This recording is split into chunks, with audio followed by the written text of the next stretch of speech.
Picture this, it's getting late, maybe it's about 10:30, you're on your phone, sat in bed for what feels like 5 minutes, but all of a sudden, now it's 2 in the morning, your eyes are absolutely killing you, got a major headache, and you are completely wired. Now, this has happened an embarrassing amount of times for me, and I don't even know why I go on my phone. I truly do not get value from it, especially at night, because in reality, the funny videos that we watch aren't even actually that funny. When was the last time you actually laughed out loud at something that you saw on TikTok or on YouTube? And maybe sure, you find some entertainment in some of the reels, but it's only mildly entertaining. We keep going because we're actually looking for the next best thing. And that's the problem with the infinite scroll, is that our brains don't have a second to pause and to reconsider that we're actually wasting our time. The infinite scroll has removed our sense of checks and balances. We can literally scroll forever if we wanted to. And I find it really strange because we were always on our phones for some semblance of entertainment, but honestly, I feel like I do not even get entertainment from my phone and I'm still so heavily addicted. And I find after watching reels or TikToks, like I oftentimes get the same feeling as eating an entire bag of potato chips. I just feel completely unsatisfied and like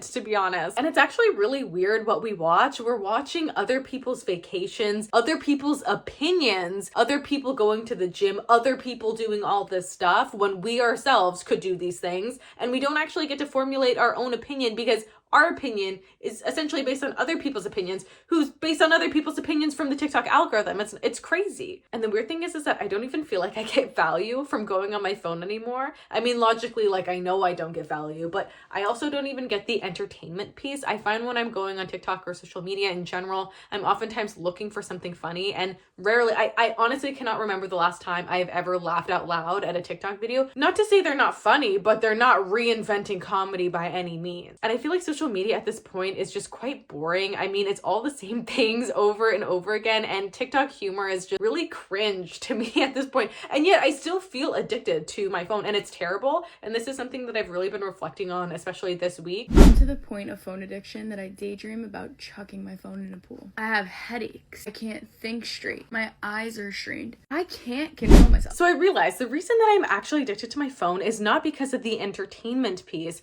but because it is a distraction from boredom itself. As I think many of us have, become completely adverse to boredom at all costs. When you're waiting at a doctor's office, you're on your phone. Even I've seen people in the grocery lines, or even literally I've seen people walking, looking at reels. And I definitely have seen drivers looking at reels, which is very concerning. It honestly feels like at all parts of the day, we are constantly stimulated with our phones and with something. And it's not because it's actually entertaining, but I honestly think it's because we're almost afraid of boredom. But boredom, like all emotions, is something that we actually have to feel. I'm actually doing a public speaking class, and I had to do a book review on something called The Comfort Crisis by Michael Easter, which we're going to get into in this video. But this is something that he really talks about, is the notion of boredom and how important boredom is for us. So in today's video, I'm going to get into why the infinite scroll has robbed us of our ability to be bored, and why that is such a problem for creativity, perspective, and our overall well-being. When I first started the infinite scroll, I thought it was such a good idea because now you don't have the hassle of jumping page to page on a website. You just keep going. But really, that's the problem, is that you could hypothetically go on forever. It's exactly like walking on a treadmill that never stops. You can go on forever and ever, but you're not actually going anywhere. Oftentimes when I finish scrolling, I ask myself, what did I even do? And I mean, think about it. I've seen other people's vacations, looked at recipes that I'll probably never make, or see quotes that I already know or have previously seen. I'm sure sometimes I learn something new, but that doesn't even stay because I feel like we're seeing things so completely rapidly that nothing actually sticks. And this is the part that I think it is actually changing the way we experience life itself, is that it rewires what our brain is expecting. I find now if I go for a walk without headphones, I oftentimes get bored. I happen to live in a really beautiful area of BC. I literally live a 5-minute walk from the ocean. I should not be bored. Like that, there's no excuse for being bored on a gorgeous walk. And on these walks, I find myself wanting to reach for my phone to check notifications or to actually put on music. But the thing is, boredom isn't a problem to be solved. It's okay to just sit in silence with your emotions and with your thoughts, or even with no thoughts, with a completely empty mind. I've been really reflecting on this recently, and I found that the infinite scroll that we see on social media isn't just on our phones, but it is now in our minds. Now, when I was a kid, before everybody had a phone, I would be bored all the time. I remember my family and I would always do these very long road trips every summer, and we wouldn't have any music to listen to. We wouldn't play any games or read any books, of course, because you'd get nauseous. And And my mom would tell me just to look out the window. And though in the moment I absolutely hated it, as I'm looking back, I found that when I would just stare out the window blankly, I would let my mind wander and I would come up with all these sorts of daydreams and aspirations and really think about my place in the world as much as a 9-year-old really can think about stuff like that. But I really would try and introspect and just try to see where I want to go and use this as an opportunity to see how my future self would be. And I find I don't necessarily do that anymore. Because now if I'm ever on a long drive, I have my music queued up, I have podcasts queued up, I have audiobooks queued up. There's never a moment that I'm actually just silently with myself. Even at the gym, your music is constantly in on walk, studying even, which is so bad. And genuinely the thought of doing absolutely nothing, having no stimulation for 2 hours, it seems completely unbearable. The moment that we gained access to this excessive stimulation, it's like we forgot how to exist without it. I recently read the book The Comfort Crisis by Michael Easter. Highly recommend anyone to read it, by the way. It is so good, but it essentially depicts this very notion. Easter argues that we have designed our lives to be so comfortable that we have essentially forgotten what it is to exude effort or to live in anything that is not completely still. The core premise of this book is that our life has become so completely controlled and comfortable that we have forgotten what hard work, effort, or even stillness looks like. We've lost what he calls the hard edges of life. But the thing is, for humans to grow and to thrive in our environment, we actually have to be in states of discomfort. Growth and learning only happens when we are in an uncomfortable or an awkward situation. That is how we grow as humans. And there's a paradox here. The more comfortable and easy our lives are, the more anxious, disconnected, and generally unhappy we become. Truly, when was the last time you were scrolling on your phone for hours on end and thought to yourself, wow, this is enriching my soul? Probably never, because I doubt that has ever happened for anybody. And that is because the comfort that we have become accustomed to on social media doesn't actually nourish you, it numbs you. And this really is a core difference between rest and fatigue.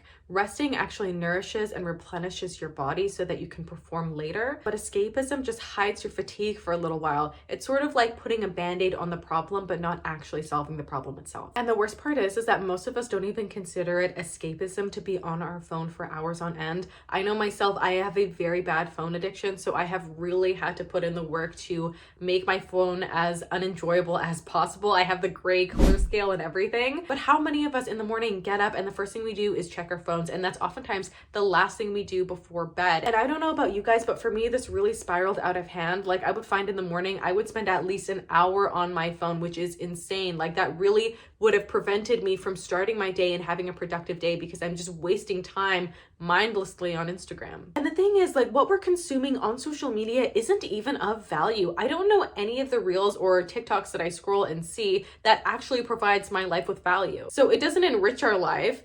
Oftentimes it's not interesting. Sure, there's maybe a couple funny TikToks here and there, but for the most part, they're not super crazy interesting. It's not a comedy routine. So why do we do it? For me, it became about avoidance. I was avoiding the quiet. I was avoiding my own thoughts. And of course, more importantly, I was avoiding my tasks at hand. I was procrastinating, for other words. The thing is, the infinite scroll and social media in general is literally engineered for our brain chemistry. The neurotransmitter we associate with pleasure, dopamine, is actually all about anticipation. It's about anticipating that the next reel is going to be just as, or if not more, funnier than the last one. It's essentially searching for a reward, but not the reward itself. And that's why the infinite scroll works so well, is that we're constantly looking for the next funny or interesting reel or TikTok. So every time you continuously scroll, your brain is thinking, oh, the next one's gonna be so good, it's gonna be so funny. And then perhaps you get a glimpse of something that's very interesting. It actually reinforces the loop and continues the cycle of you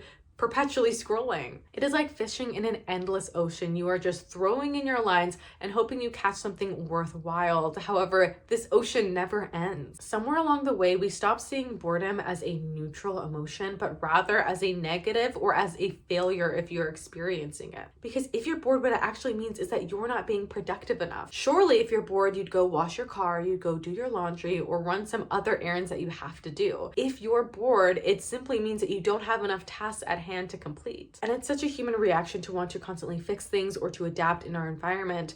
But the truth is that boredom isn't negative, it's not positive, it's merely neutral. It's just a pause between activities, sort of like a mental reset. In fact, actually, I think you could argue that boredom is essential for human development. Having this space for us to reflect and enjoy our thoughts allows us to blossom something new or a new idea. When we remove boredom entirely, we are removing the ability for us to reflect on our days or on our thoughts. And when we lose that element of reflection, we're essentially losing meaning. This is something that Easter actually talks about in his book too, that we've lost this connection with discomfort. And with it, we've lost the ability to confront our own minds. He shares this very impactful story of how he was in the Arctic for 33 days without technology. The silence drove him crazy, but he found that after a while, his thoughts became more clear and sharp, and he was able to be in tune not only with himself, but with critical thinking and problem solving. And that's what boredom does. It is a reset, and it stretches your mind back to its original capacity. Now, I actually challenged myself to start incorporating more elements of boredom into my life. That don't involve going to the Arctic for 33 days, because I'm not doing that. But I started doing walks without music, and I found that even something as simple as that, I was itching to listen to music or to a podcast. Like, I was truly bored on this walk. However, I will say I found by doing this, I started becoming a lot more present in the moment. I started paying attention to the sound of car tires going over gravel or the crunching of leaves under my feet. And even 20 minutes in, I found that my mind started to wander in a really good and positive way. I felt like I started thinking about my day and my projects in a way that allowed me to approach them in a different way that I previously wasn't thinking of. Not only that, I started reminiscing on memories that I had as a child that I wasn't even thinking about, or people that I hadn't interacted with in over like 7+ years. And I found it was really nice to reconnect with those memories. I couldn't remember the last time that I really thought and enjoyed a memory that I had. Honestly, I felt like my brain was waiting for me to shut up so it could speak. And I really enjoyed the quietness that I had with myself. I felt very present in my environment, but also with my body and my experiences. However, the problem is that we don't live in a world that promotes quietness. Even our perception of relaxing involves some sort of stimulation. I mean, think about it. When was the last time that you wound down and you're binge watching your favorite shows? And oftentimes maybe you're binge watching and you're also on your phone at the exact same time. You're consuming two different sorts of media at the same time. And this has some very real world consequences. I know for myself, when I'm doing homework, I feel like I'm wanting to check my phone almost like every 5 minutes. I literally have to put my phone in a separate part of the house and have a timer for, the amount of time that I can spend away from my phone, because it is so bad. Or even when I'm cooking and cleaning, I always have a podcast or a YouTube video in the back. I'm never just fully present in the actual moment. And I think that's why everybody feels so tired, because though we perceive that we're actually relaxing, we're not actually relaxing, because we are still inundated with stimulation. Instead of actually relaxing, we're nearly numbing ourselves and putting a band-aid over the problem. Now, Easter argues that comfort isn't inherently bad. The problem is that it's constant. And we've lost the sharpness that we used to get when we go through periods of discomfort. In other words, we've lost our sense of grit. He talks about something called misogi, which is a Japanese practice. It essentially means cleansing through challenge. Now, this is something that you do once a year that is incredibly challenging and is supposed to push you to your limits of your mental fortitude. An example of this could be something like running a marathon. It could be doing a fast, like if you're doing Ramadan. Essentially something that is going to push you to your limit. Now, misogi itself is much more than just deleting Instagram, but it could be something like switching over from a touchscreen to a flip phone. And even though, of course, it's not as challenging as running a marathon, I think it is still a good practice to start incorporating in your life, especially when our brain has been so completely overfed from all of this data and stimulation that we're seeing. Easter talks about something called the comfort creep, which is essentially that our baseline for comfort increases over time. I mean, think about it. Maybe you drove to work instead of walk, you ordered food instead of cooked, maybe you were just on your phone instead of listening to your own thoughts and enjoying the silence and solitude. The problem with the comfort creep is that our threshold for discomfort becomes completely negligible because our baseline is so high. To prevent against this, Easter recommends incorporating some elements of discomfort into your life. For example, a really good one would be, having a cold shower in the morning, or maybe fasting until 12 just to kind of push you to your limits. Personally, I find the cold shower is more than enough discomfort for me, but even just incorporating these small elements of discomfort into your life is really good for confidence building and also to lower your comfort threshold. So by incorporating these elements of discomfort into your life, you can slowly start adjusting to what it is to sit in boredom and to sit in discomfort and be okay with that and use it as almost maybe a meditative practice. So we have this misconception that doing nothing is lazy. However, I truly think it is actually one of the hardest things to do, especially in today's modern age when we have so many different things on the go. Oftentimes it feels like my brain has like 50 tabs open at once. I have tried so hard to get into meditation and yoga over the years, and I find I really struggle centering my thoughts and not allowing myself to just,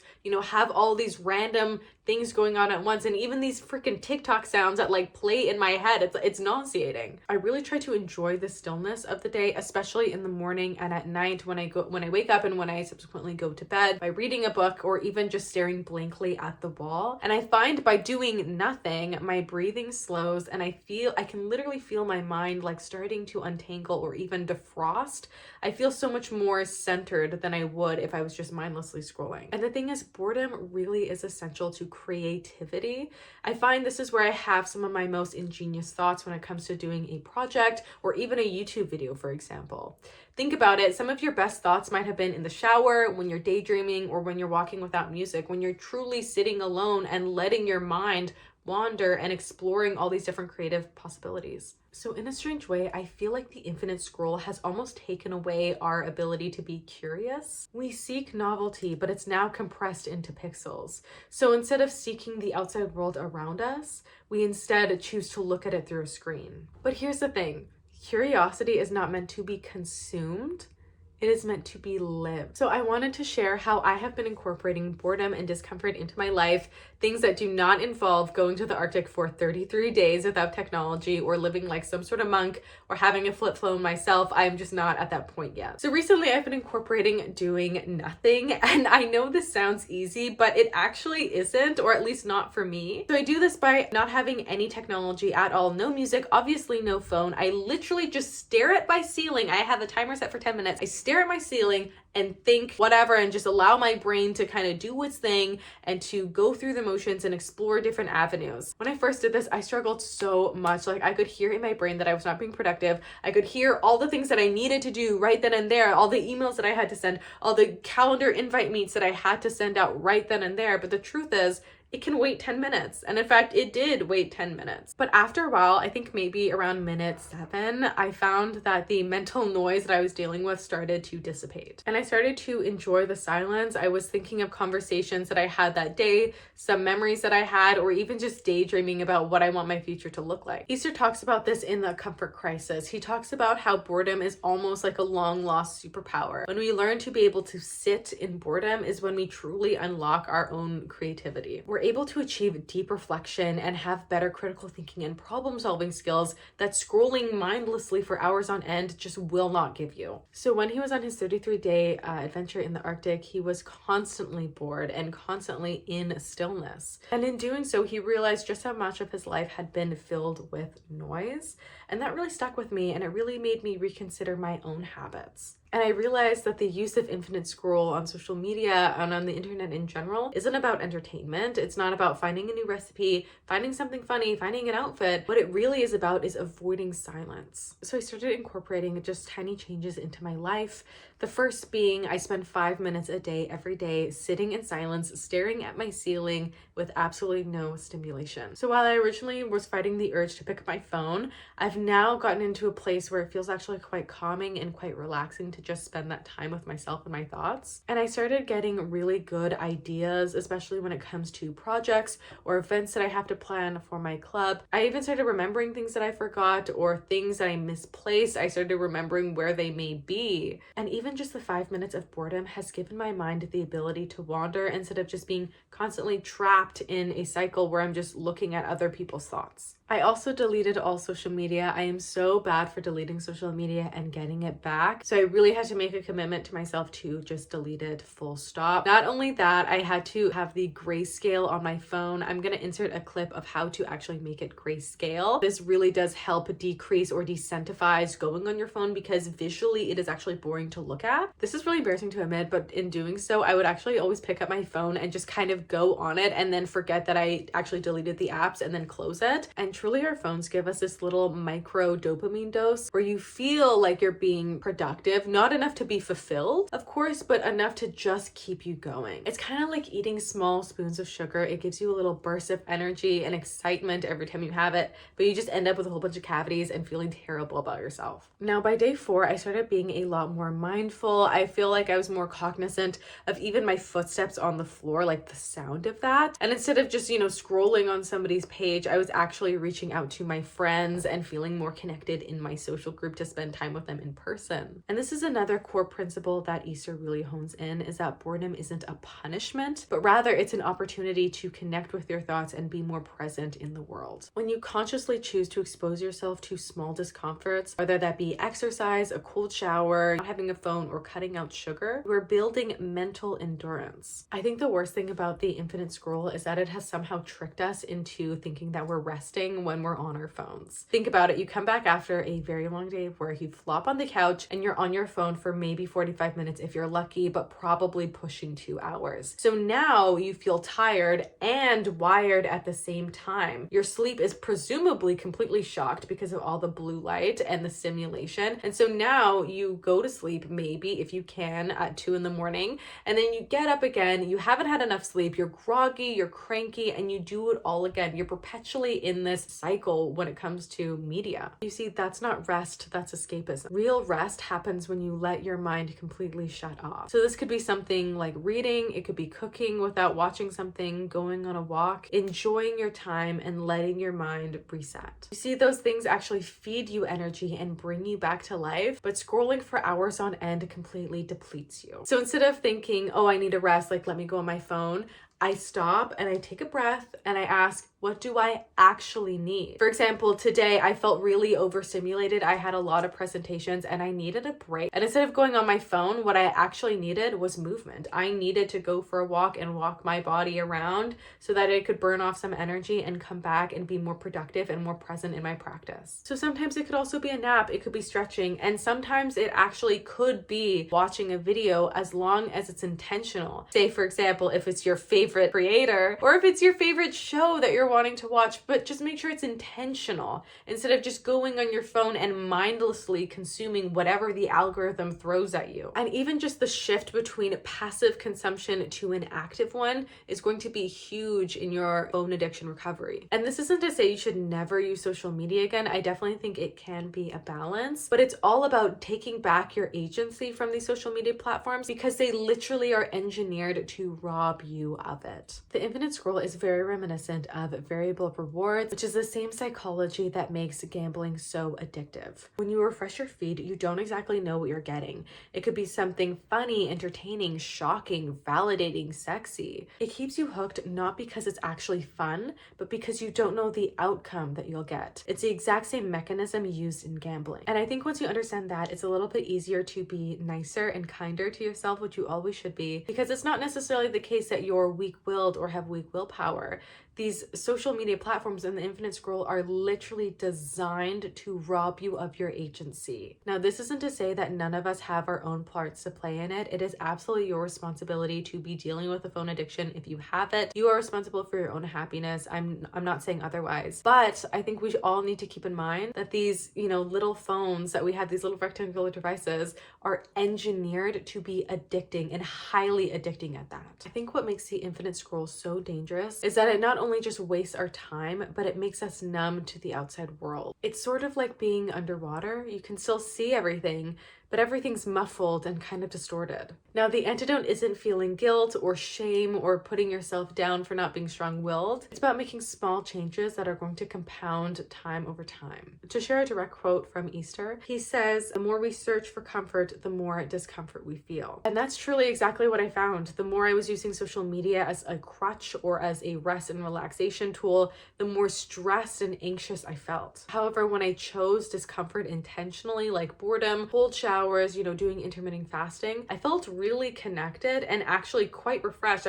My sleep schedule is almost completely fixed now, and it was really bad before. So you don't necessarily need to completely ditch the infinite scroll. It's all about just being more cognizant of how you're spending your time. And it's always good to remember that life exists outside of our tiny little phone. Sometimes it just is about going outside, feeling the wind on your face, hearing the crunch of your shoe on a fall leaf. The fact that the beauty of a moment isn't necessarily to be shared on Instagram, but it's to be enjoyed and lived. So tonight, after this video ends, I really implore you all to take a second and sit with yourself for at least 5 minutes in boredom, stare at your ceiling or at your wall, and just really be present. Because on the other side of boredom, it isn't emptiness, it is creativity and awareness. If you've made it to the end of this video, thank you so much for watching. I really appreciate you watching. Please give me a like and subscribe. It really helps my channel. And let me know in the comments below, are there things that you do to invite discomfort into your life? If so, what are they? Do you have any recommendations? See you in the next video.